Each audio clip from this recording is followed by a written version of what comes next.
So tatay pa rin and very concerned about the Philippines pa rin. Pero Secretary, nakakakain ba siya? Nakakainom ba siya ng gamot? Wala ba siyang iniindang sakit? Nakakatayo ba siya mag-isa? Paano ang kanyang pamumuhay ngayon sa loob ng kulungan na mag-isa? Ulitin ko, Henry, hindi ko pa siya nakikita. Nakakita lang sa kanya, once si E.S. Medaldea, once si VP Sara, and today at 9 o'clock, si Executive Secretary Medaldea rin, former Secretary Medaldea. No? So ako, I can only rely on what VP Sara has said. No? VP Sara said na okay naman daw si Presidente, medyo nung time na binisita niya, hapon na, isang meal pa lang ang sinerve sa kanya, hindi masyado nakain ni Presidente ang Dutch food. Pero pinaghandaan na raw siya ng kanin. Okay? Now, let me tell you about the detention facility. Kahapon kasi, I had lunch with the Dutch National. Itong detention facility po is not exclusively for the ICC. It is an international detention facility being run by the Dutch government. And in fairness, they refer to it as the Hilton Prison. Kasi wala siyang rehas. It's a compound. It's like a dorm, I guess. No? Walang rehas. They're free to move about. And quality of food naman is hindi masama, kaya lang daw, syempre, it's Dutch food. No? And they have accommodated President Duterte's preference for rice. So, ang tawag po dito sa Europe ng detention facility being run by the Dutch government, but it's an international detention facility na merong particular wing reserved for the ICC is Hilton Prison. Pero I also need to underscore this. No? Siya po ngayon ay nandun sa, kumbaga, parang clinic ng facility na yon. No? Dahil he's still being monitored. No? Ang problema nga kasi, nagkulang siya ng gamot talaga. And although alam ng mga doktor ang gamot doon, ang aking huling narinig is they are providing him with substitute medicine. Kaya nga po kagabi, nag-deliver kami ng totoong medicine niya with letter and prescription para makita nila na hindi na dapat substitute medicine ang bigay kung hindi yung talagang mga gamot na ni Presidente. Secretary, isa lang. Secretary, ano ang chance? Ano Can you ang please raise your hand? Henry, you have the floor. Go. Yes, Secretary. Ano ang tsansa na siya ay mapauwi ng maaga at yung binabanggit ninyong motion, kasama ba na madismiss ang kanyang kaso considering the fact dun sa sinasabi ninyo na illegal ang pagkahuli sa kanya at hindi siya nabigyan ng due process? Again, no, dahil I'm working with another lawyer, at least one other lawyer actively, it would be improper for me to say something without conferring with him. Pero nakapagsalita naman ako na hindi tayo uuwi na hindi kasama ang Presidente Duterte. So let's just say that our prayers is that he will be released at the soonest time possible and we will take all steps necessary para mapauwi siya sa lalong mabilis na panahon. Now, siguro naman, I'm not in breach of confidentiality if I will tell you, malinaw yung proseso sa Article 59 ng International Criminal Court Rome Statute. At malinaw na hindi yan nasunod. So ang mangyayari ngayon ng issue, sapat ba yon para mawala ang jurisdiction ng hukuman? Yan ay pagdidesisyonan ng hukuman kasi hindi naman nila talagang po pwedeng ipilit na naiharap siya sa isang lokal na hukuman. Okay? May mga nagsasabi na baka pwedeng mag-petition na i-house arrest na lang sa kanya o interim arrest. Pwede ba yun? Again, as I said, hindi na po, well, of course, ang interim arrest, hindi natin palalampasin yan. But other than yan ay karapatang hingin ng isang akusado sa ICC, wala muna po na akong sasabihin dahil it would be unprofessional of me to speak without having conferred with my co-counsels. Okay? Thank you, Secretary. Yan. Okay, go. Next, si Jason. Jason, protest lang tayo, attorney. Please mute everyone. Everyone mute para isa-isa naman kayo kasama sa estratehiya nila. Everyone mute. Henry, pakimute. Radyo po eh. Hihilingin na mapauwi ng maaga. Henry, mute ka. There you go. Yan. Okay, next. Yes, okay. First question po, may I ask po kung ano yung reaction ni Vice President Sara Duterte sa overwhelming support ano ka? Hindi ka malinaw. Hindi ka malinaw, Jason. Ng Pilipinas at maging yung mga OFWs na type na lang niya po sa chat. Type na lang yung Jason, garbled ka. Hindi kita maintindihan. Okay? Pakis-type na lang yung question mo. Next, sinong nakataas ng kamay? Sir, ako po. Andy sa GMA. Andy Peñaperta, sir, sa GMA News Online, go sir. ahead, Andy. Sir, I have two questions, sir. Nung nakita pa natin si VP Sara, nirelay po niya ang message ni dating Pangulong Duterte. Ang sinabi po sa kanya ni dating Pangulo, there will be a day of reckoning. Na-explain po ba sa inyo ni dating Pangulo ang ibig sabihin niya na to, a day of reckoning? And second question po, sir, bilang counsel po ni dating Pangulong Duterte, mabibigyan din po ba kayo ng information kung meron pong mga warrants na lalabas kay Senator De La Rosa, kay former PNP Chief Albayalde, tsaka sa iba pong mga linked sa killings. If yes, meron po bang warrants na may issue? Okay. Una-una, lilinawin ko sa inyo to ha. Sa mga abogado, tumataas ang balahibo namin pag tinatawag nyo na kaming legal counsel sa ICC. Ako, I can say I'm legal counsel for the President kasi I have given advice to the President on ICC matters. But I have not yet been officially recognized by the court as counsel. Kaya nga, medyo ingat-ingat lang tayo. But ako, walang doubts. I can claim to be counsel dahil talaga nung consistently ina-advise ko si Presidente even before, years ago pa, on ICC matters. No? Pero lilinawin ko po, hindi pa approve ng hukuman. Hindi pa kinikilala kami ng hukuman. Si Secretary Medialdea pala ang kinikilala. No? Pangalawa po is, syempre po, wala pa akong access kay Presidente. So hindi ko po alam kung anong exactly ang ibig sabihin niya. Pero tingin ko naman, using common meaning of every there will be a time of reckoning, yun pong common meaning po nun is magkakaroon din ng paghuhusga sa mga pangyayari ngayon. Okay? Tinranslate ko lang siya kung ano yung there is a time for reckoning. Okay? Question ho? Oo. Kayo po ay binabanggit po ninyo na nagpasok kayo ng medicines. Ano po ba yung sakit ng dating Pangulo? Again, hindi po ako nagpasok. Iniwan po namin sa prison facility. Okay. Hindi po ako nakapasok. Okay? Iniwan lang po. Okay? Kasama yung sinyelas na rin-request siya at saka medyas. At ang medyas na binigay namin ay yung colorful na medyas pa. Okay? Now, so having said that, anong mga gamot ng Pangulo? That's covered by the right to privacy. Okay? He may be president, but he doesn't have to broadcast to the world his medical condition. That's considered absolutely private information. But he has been deemed as fit by the doctors inside, no? So hindi naman po serious. I'm sorry, again, you're not precise. He was deemed fit to appear. But it was also deemed fit that he will only appear by video. Malinaw po yun. Malinaw po yun. Kaya nga hindi na siya pina-appear. Okay? But his deemed fit is only for purposes of appearance by video. Okay? So that says a lot, I think. That says a lot already. Okay? Next is Jason Rubrico. Subukan mo ulit, Jason. Attorney, hello po. Mas klaro na, Attorney? Yes. Yes po. Attorney, kanina, may we know the reaction of Vice President Sara Duterte doon po sa overwhelming support na ipinapakita ng taong bayan. Yesterday, sunod-sunod yung mga prayer rallies, not just here in the Philippines, but also around across the globe po, mga OFWs na nagpakita ng suporta kay dating Pangulo Rodrigo Roa Duterte. Nako, talaga naman pong nakakahabag sa damdamin ni VP Duterte yung napakalakas na suporta na pinapakita ng mga kapwa Pilipino natin, hindi lang dito sa dahig, kundi sa buong daigdig. I can confirm that the VP, being of her generation, is always online. Siya pa nga nagbigay sa akin ng unlimited data, no, from an eSIM, which is very powerful. She is forever grateful for everyone for showing their support to the President. And yan po nagbibigay ng lakas, hindi lang sa kanya, kundi sa buong pamilya na malalampasan din ni Presidente Duterte itong pagsubok na ito. Attorney, usap-usapan po online yung paggamit ng litrato ng mga yumaong individual ng makakaliwang grupo sa EJK rally. At isa na nga rito yung doktor na pumalag dahil ginamit po yung litrato ng kanyang yumaong ama na di umano'y nasawi dahil dito sa extrajudicial killing. Pero yun nga, pumalag sila dito. Marami rin na ibang mga individual ang pumalag sa paggamit ng mga litrato. Nakaabot ba ito kay Vice President Sara Duterte? And you, Attorney, ano po yung reaction niyo dito? As I said, mas bata si VP Sara sa akin, mas teki yan. In fact, siya lahat ang nag-ayos ng aking communication requirements, no? Including my eSIM. No? Kaya malakas ngayon ang aking Wi-Fi. No? So alam po niya yan. She's forever grateful. Pagdating doon sa mga fake news, ang aking payo lang sa publiko, mag-ingat po tayo sa fake news at kaya nga natin gagawin na itong regular press briefing nang wala na pong hindi pagkakaintindihan dahil sa fake news. No? At kaya ko rin po hiningi na magsama-sama na tayo dito sa isang GC at isa na lang briefing dahil we are terribly undermined po. Ang nandito pa lang ako, E.S. Medialdea, VP Sara, and Robin Padilla.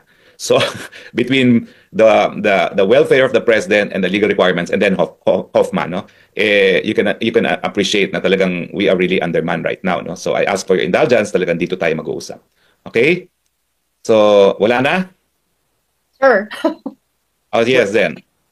Just to clarify yung composition ng inyong legal team, we were also informed na kailangan ang mga miyembro ng legal team. Sabi nyo nga, di ba, ICC accredited. So, paano nagawa ko? Unang-una, it's not an absolute rule. But of course, it's the caveat of the client, of the accused, because international criminal law is not only a branch of international law, it's a further subspecialty of international law. And unless you have specialized training and experience in this field, talagang everything will be Greek to you. It's not enough that you're a Philippine lawyer and appear, although there is no disqualification. Kaya nga, hindi ko alam kung nagawa na ito ng registry eh. Kasi si ES naman kasi kasama niya sa aeroplano. No? But the very first thing that the registrar will ask the accused to do is, here is the list of 200 lawyers accredited by the list council. And the criteria, a single criteria is proven competence in the field of international law. Okay? So, you may hire lawyers outside of the list subject to the caveat that it's a specialized field of international law. Okay. Kasi po yung nabanggit nyo, halimbawa, si VP Sara, hoping also to be accredited also by the ICC, tama ba? Or just to be recognized as a lawyer? It's not a requirement to represent that you're part of the list, but of course, if you're going to ask the court who should represent you, they prefer that you choose someone from the list kasi nga may proven competence in the field of international criminal law. Ulitin ko po ha, kung mag-a-apply si VP Sara, it's only because she needs access to the president. And as a family member, mukhang every visit requires communication with the detention facility. So just to be clarified, para hindi po kami magkamali, so we will say na parang nagpapalista siya as a legal counsel of the president, not ICC. No, CBP.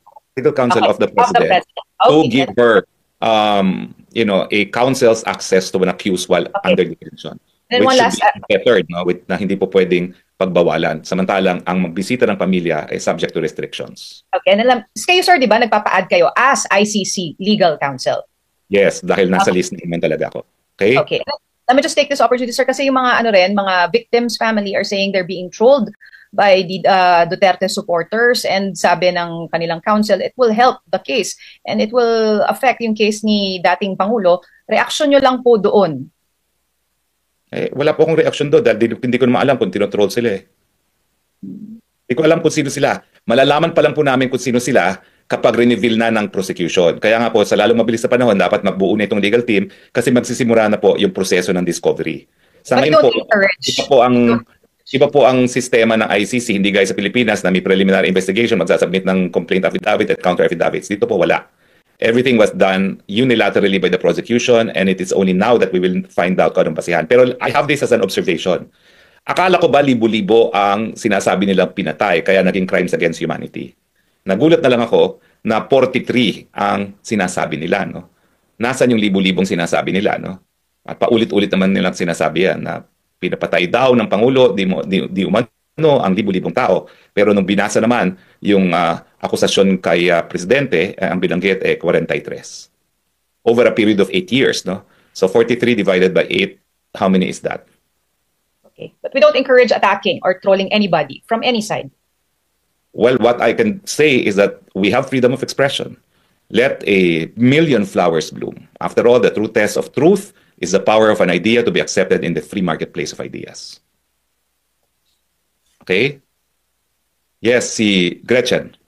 Tama po kayo, no, yung 43. But the lawyers are saying that this is a representative sample, and also when it comes to the war on drugs involving law enforcement, mahirap mag-build ng case. So dahil na rin yung mismong police ang involved dun sa collecting of evidence. So hindi naman sa pero yung 43 hindi po ba ganoon naman talaga sa korte na pipili lang talaga ng mga strongest cases to present before the chamber? You know, I'm speaking as an academic and as a lawyer, not as counsel. Crimes against humanity, widespread and systematic attack against civilian populations, knowing that it is being directed by civilian populations. Next is the propaganda of the complainants. Libo-libo raw sila. Pero ba ngayon, lumalabas 43. I leave it at that. It speaks for itself. Pwede ko po itanong lang din itong sa Rome Statute Article 59 po na nabanggit ninyo. Doon sa press con po natin sa labas, you also mentioned a South African case. Pwede Yes. po bang malaman kung anong case po yun? Yung tinitingnan po ninyo. Ibrahim versus Minister. A decision of the Constitutional Court of South Africa. Ano po na May isang apartheid leader, kinidnap nila sa ibang bansa, dinala sa South Africa. Ang tanong, yung pangingidnap ba, dapat bang maging dahilan na mawalan ng jurisdiction ang hukuman? Ang sagot ng South Africa Constitutional Court, yes, because you cannot right a wrong by committing another wrong. and that the legality of the arrest by which jurisdiction was acquired over the person of the accused should be reason enough to divest the court of jurisdiction to continue hearing the case. Okay. Ibrahim versus Mr.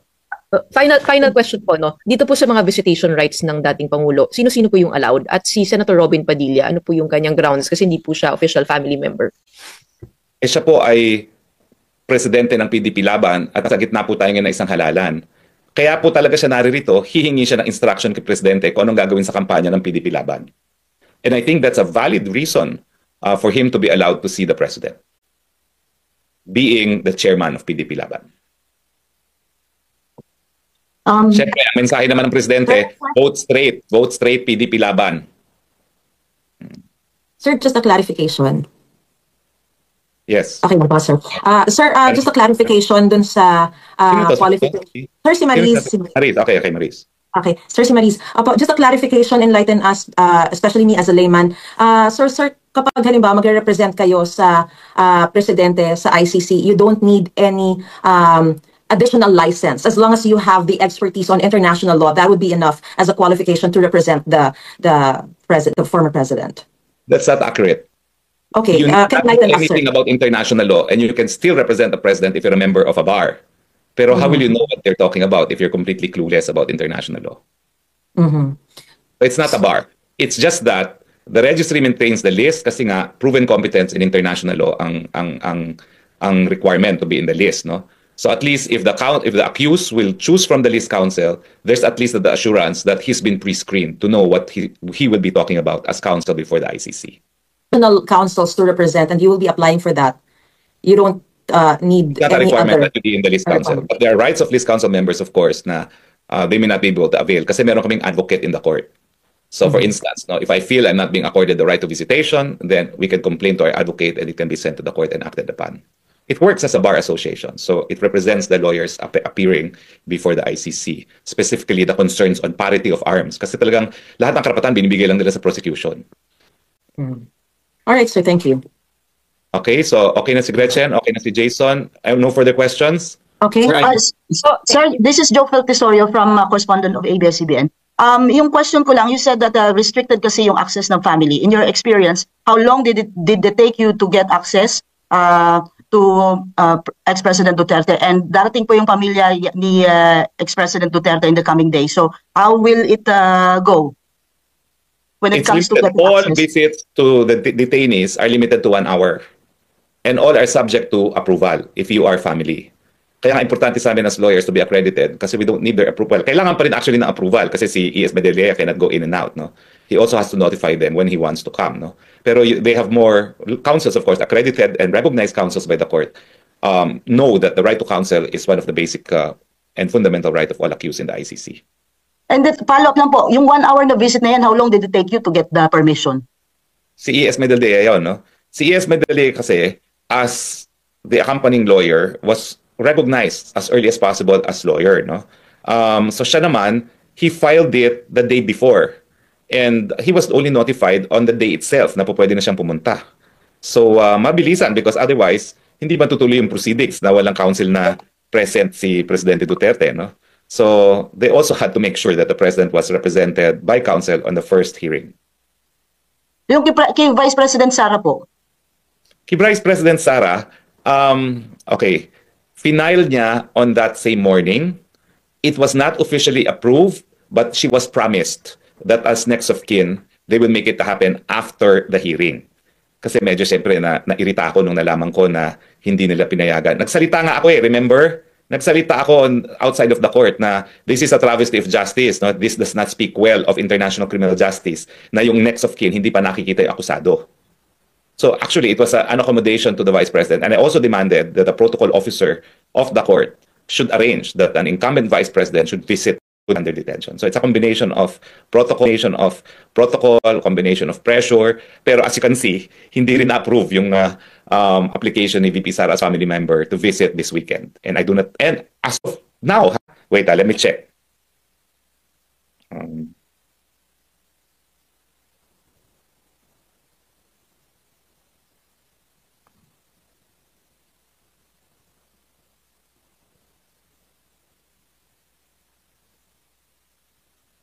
Okay, as of now, wala rin siya approval to visit together with ES Medialdea. ES Medialdea requested that the Vice President and Kaufman be allowed to visit with him. Wala pa rin siyang approval. And the time now is 8:38. I don't think it will happen. I think it will be ES Medialdea again, alone, who will have access to the President. Okay? Hello, sir. Oh, meron Yes. pa ba? Haba na Yes. nito. Hello, sir. Oh, ano? Last question from me. Sir, meron po ba tayong information kung papayagan po magkaroon ng get-together dun sa harapan ng visiting area ng penitentiary dun sa nalapit na kaarawan po ng dating Pangulo, March 28? Tsaka, sir, yung ano ko po kanina, kung maaprubahan po kayo bilang legal counsel, magkakaroon din po ba kayo ng information regarding other new warrants laban kina doon po sa anong linked to killings? Yes, that's part of discovery. Now, although I will state for the record that even before this case, the warrant of arrest was issued, I was already acting as counsel for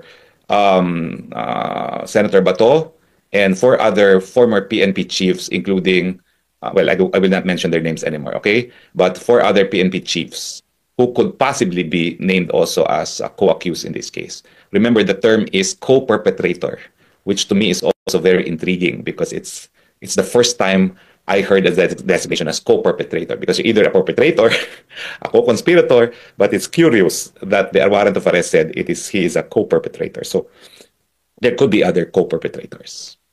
And sir, may information po ba kung papayagan po ang gathering sa harapan ng penitentiary sa nalalapit na birthday ni dating Pangulong Duterte? Bago dumating sa birthday, magkakaroon talaga ng pagtipon-tipon. Meron ng permit, meron ng venue. Ang problema, naghahanap kami ng mas malaking venue kasi 500 lang daw ma-accommodate ang venue. Meron pong pagtipon-tipon sa 23 ng buwan na ito na dadaluhan ng mga taga-Europa. No? Naghahanap lang kami ng mas malaking venue kasi na-approve ang venue can only accommodate 500. Now, as to the birthday of the 28th, susubukan pong kumuha ng permit kasi dito naman very liberal po sila sa mga pagtitipon. In fact, yung pagtitipon na ginawa natin sa labas ng hukuman, walang permit yun, pero pinayagan naman with police supervision. Thank you, sir. Okay? Thank you. Thank you very much. I have to begin the day. And Thank you. I will give you notice if ES Medialdea will be able to make a statement to date, just to brief you on what happened during his meeting, and if VP Sara would like to address you today. Okay? Thank you, So, Secretary. Via Zoom po rin yun. by Zoom din tayo. Wala kaming facility ngayon dito, no? But if I move into that Airbnb, that can also be our base. Okay? Thank you, sir. Thank you. Thank you. God bless. Ingat po.